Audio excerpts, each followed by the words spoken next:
So staying in the name brand category here, this is the 20-inch OG Dry. And in the name, it didn't say ride, crash. And when I messaged Jonathan Singer about it, I said, hey, I really like this cymbal. It doesn't say if it's a ride or a crash. And he goes, I know. And it really does fit that category. So we would label this as a crash ride in a lot of the bigger brand names. This one opens up really well. It's lathed on the bottom, but got that unlathed, earthy look on the top. This one's loud, and that's why it sits as, if I have my name brand set up, it is my left side ride crash, because it's one that I won't really bash into, maybe just a nice little pop accent, but this thing is loud. So check this one out.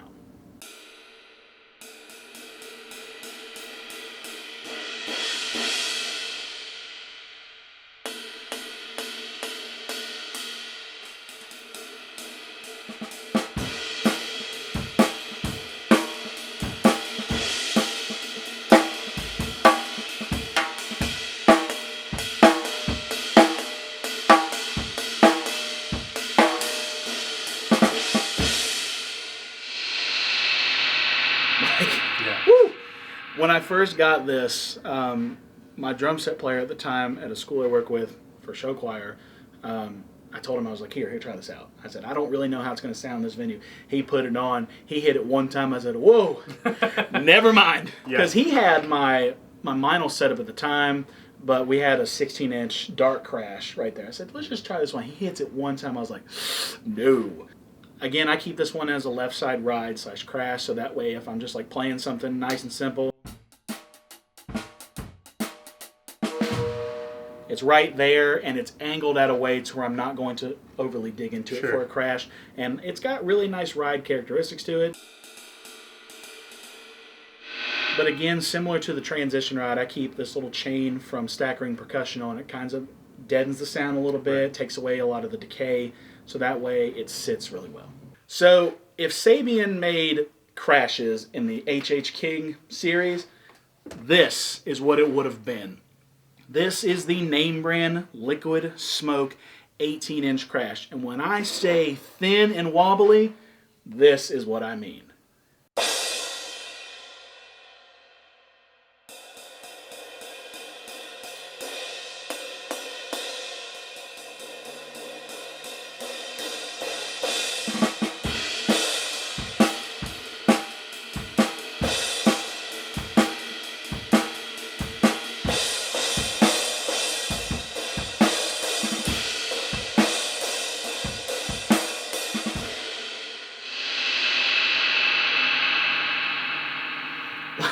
I remember when he first posted about these, I think I sent them to you, and I was just like are you seeing what I'm seeing? Like, these are thin. And he has a 23-inch one. Actually, I'm pretty sure he released a 25-inch one. And again, not labeled as crash or ride. And when you look at that thing, the umbrella shape it makes, it just droops. I'm like, like it's beautiful. And this is my primary right side crash when I have this full setup, because the decay on this is quick. But just enough that it sits over top of everything. But when you put all the cymbals together, it's gone. Now moving on to something a little bit more opposite of what we've been used to. This is lathe cymbals. So again, lathing is that process where they shave off layers from tops and bottoms of cymbals, inside the bell, outside, and it takes off one weight, but it also shapes the sound depending on what you're looking for. You can have lathe cymbals that are brilliant, more traditional, kind of like what we see here. There are some cymbals that are lathed with like less hammer marks, whatever it may be. So these cymbals we got before us, we'll start over here to my left. This is my set of Byzance 15-inch jazz thin hats. Chris actually has the 14-inch pair. When I was looking for new hi-hats, the 15-inch to me, again, I like the sound that 15s produce, a little bit more mellow. If they made these in 16s, I probably would have considered it. But again, 16s for me, they sit out just far enough to where I have to adjust my hi-hat pedal to keep away from my snare, and it's like just a little bit more uncomfortable. So you buy cymbals not only just for the sound, but think about the comfortability that you're going to have to play with these. So right here, the crash to my left is the Byzance 18-inch Jazz Extra Thin crash. Personally, I don't think I've actually played on this one, but I've seen a lot of good recordings of this. It might have just been a long time ago. Maybe.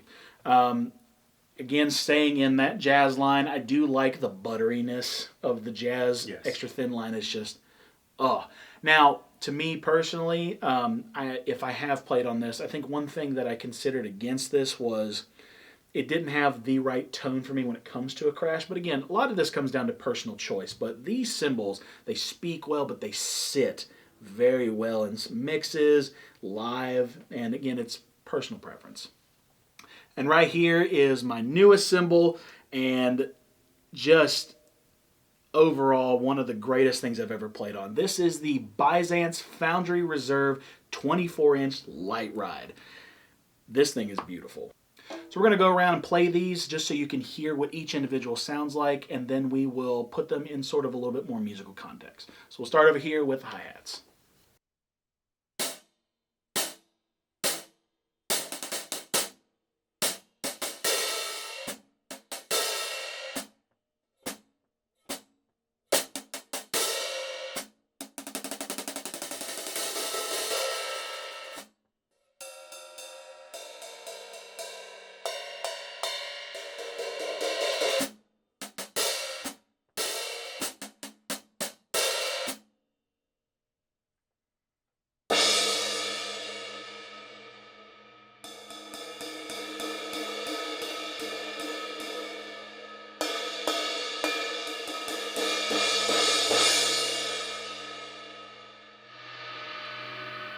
It's just a very traditional sounding. Oh yeah, and I guess over time, like now that I hear this in person for the first time, if I have heard it before, that it feels different because it's got that traditional sound that we're used to when it comes to traditional cymbals. But I guess being the extra thin, there's a different characteristic there that feels more natural. Sure.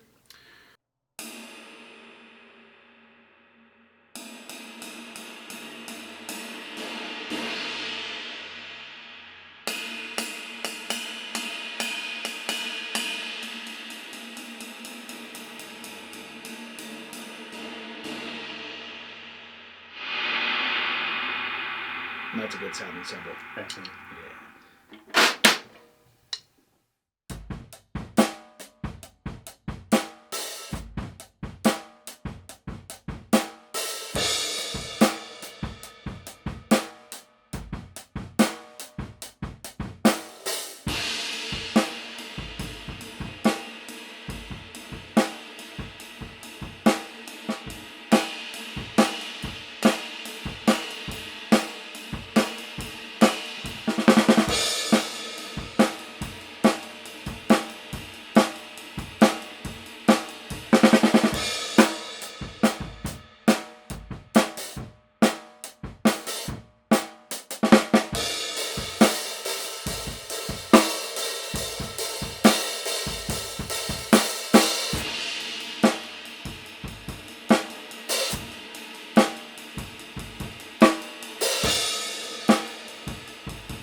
That's a good combination right there. I actually like those two paired together. For sure. Yeah.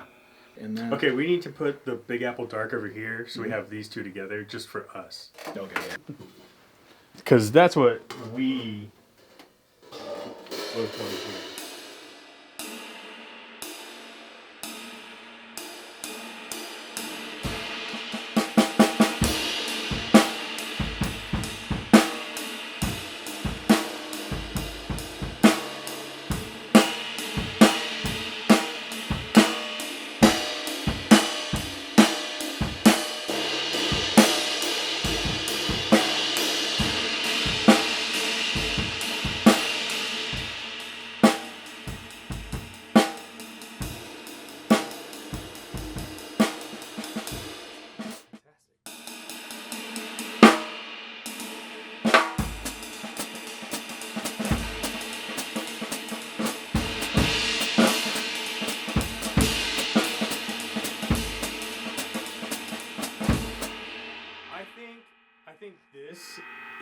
if it was like just a shave lighter, it would be.